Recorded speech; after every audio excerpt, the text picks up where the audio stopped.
walking alone in a deep, desolate forest. For some, it's peaceful. For others, it's a nightmare.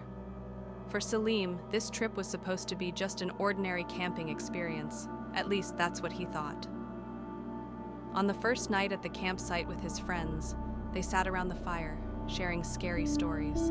They laughed about how eerie it would be to be alone in the woods, telling urban legends meant to spook one another. But Salim wasn't easily scared.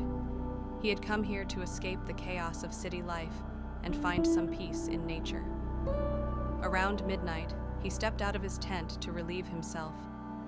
As he walked a few meters into the forest, an unsettling feeling crept over him. Silence. The rustling leaves, the chirping insects, the distant hoots of owls. Everything had suddenly stopped. It was as if the forest had held its breath, watching him. Then he heard whispers. Soft, unintelligible murmurs layered upon one another, like multiple voices speaking at once.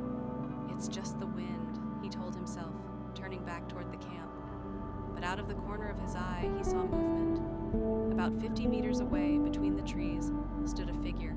It looked human, but something was off. Too tall, too still. Salim blinked, and it was gone. His heart pounded.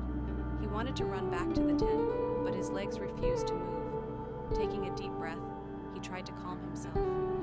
That's when a hand emerged from the undergrowth. Pale, unnaturally long fingers stretched toward him, thin as bones, lifeless. Salim screamed and stumbled backward.